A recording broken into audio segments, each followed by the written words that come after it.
Welcome back, everybody. Ed Randall, along with Sparky Anderson, inside Mickey Mantle's restaurant on Central Park South.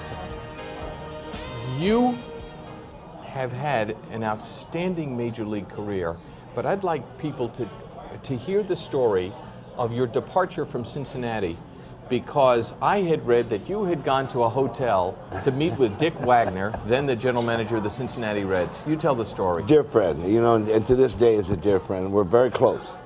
His wife, you know, and Dick are so close.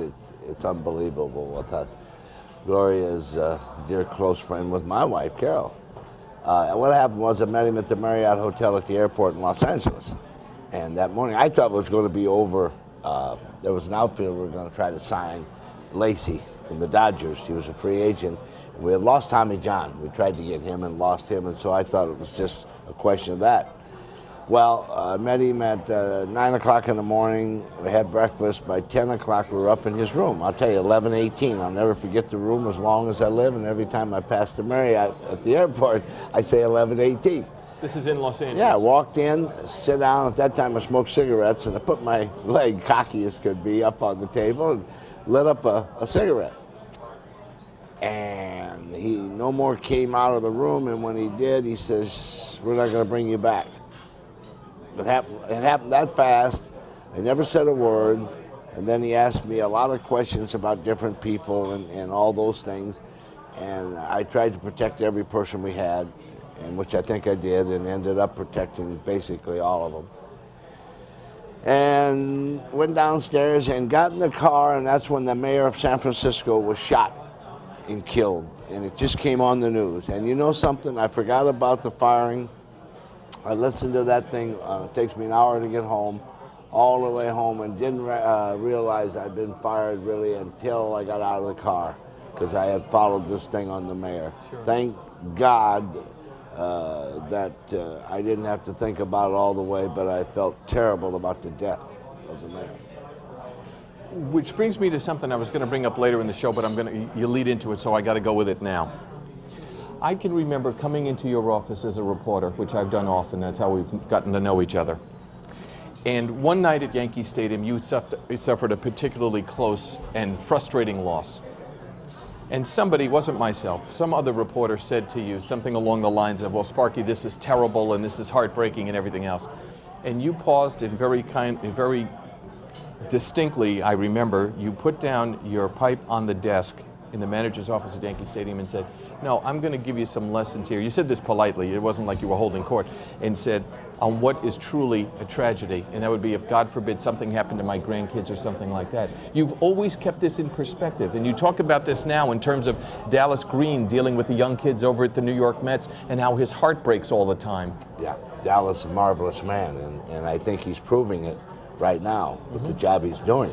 You know, he got things finally squared around over and got some good kids, and Dallas is proving that Dallas is meant to manage the Mets. I mean, he fits perfect with them.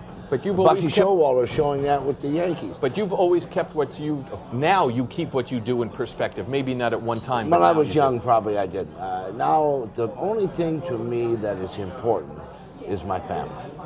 And my family includes everyone that's in the clan. You know, you have a clan. That's important, because nobody else outside of the family cares.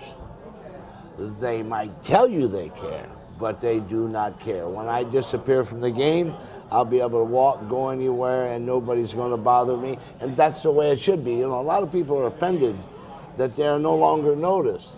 Not me, because I believe this way. You walk the walk, and you were there. Now don't ask the people to bow to you that you no longer walk the walk. When you're no longer there, you're not part of that walkway. And don't try to be. Don't try to hang on to something that is no longer there. And it's up to this point, and I hope it does go on. If it don't, that's all right. But I have had the greatest walk of a boy from Bridgewater, South Dakota.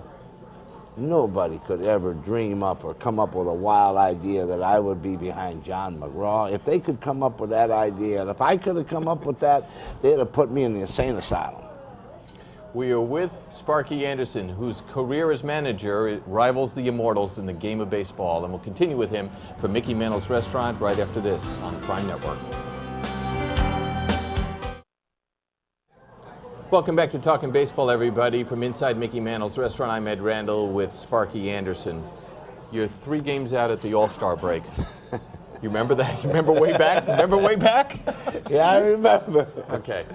And you said that 10 years ago, you would have been a raging maniac, that God is punishing me, my team has dropped like a rock.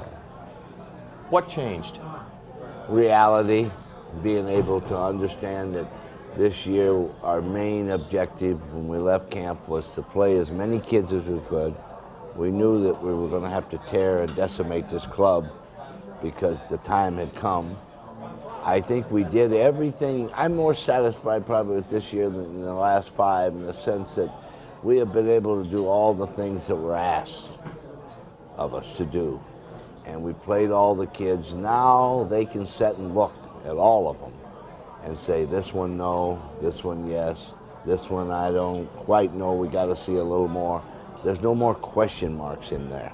They know which kids can play and which kids you don't bring to camp no more.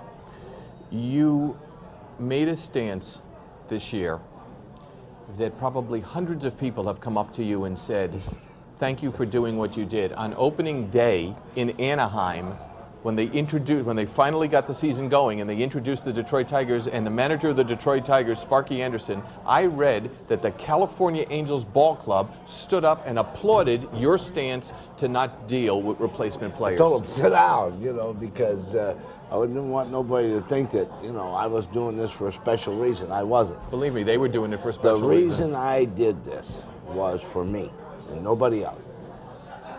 I cannot be a part of a farce, and I will not tone it down. This was an outrageous portrayal of a farce to the American people. And you cannot do this to baseball people. And it's proven this year that you do not play games with baseball people. They've had enough of it over the years. And they've tricked them a little bit, and they've come back. No more. The party's over. The fan says this way, you'll give it to me straight up from this day forward, and you're going to give it to me, or you ain't going to have me in your seat no more. And that's the way it should be. And I will say this, I am prouder of the fans this year than any one thing, because they showed they will not be betrayed.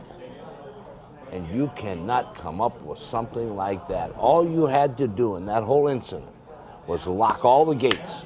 Every camp be locked up. Now sit there like 2 grown-ups, player association and ownership, and fight this thing out. But don't one side try to play an end run and bring a joke and a fiasco to the American people. I won't be a part of that. I won't have that on my name. You know that thing, a baseball thing that was done this winter by Burns? I thought it was tremendous. And I don't think there was ever a better job done about things. But they're going to have another one, and it's going to be over 1994 and 1995. And when that one comes, I don't want my name attached to it. And I told my children, I told my grandchildren, Grandpa will never be involved in that. Don't look for him, because you'll never see him. And a lot of people are very proud of the fact that you took the stance you did. We are with Sparky Anderson. Welcome back to Mickey Mantle's. Just about 90 seconds left with Sparky Anderson. Money is not a consideration. You'd like to stay in the game for about 3 more years or so. I read it would be with a contending ball club. Do you go back to Cincinnati? And you yourself have said, you never go home because you can never recreate it. Never can recreate. No, you never can. But the one thing that I think that a person always has to do is, once this is over, take 30 days. Don't get hurried. My wife said, whatever we do, let's just sit and wait. And you know something, in all fairness to every club, I might not ever be asked. And you know what? That would not be wrong, and I would not be insulted by it, because that would mean this, that everyone felt that your career was long enough and it's time for you to stay home. And believe me, you would never, they couldn't get me to say a bad thing about this game if they had me up there torturing me and put me on the cross. It's the greatest game. No interest, though, in being a GM, right? None whatsoever, never would be, and it just cannot be locked up inside. I'm too nervous of a rat. It is my great honor to have you on the show finally, and I hope that you will come back again, Sparky. Best wishes to you, and thank you so much for being with us. And on behalf of Base Hit Cookies and all of us here inside Central Park South at Mickey Mantle's Restaurant, I want to thank you very much for watching and listening to Talkin' Baseball here on Prime. Bye-bye, everybody.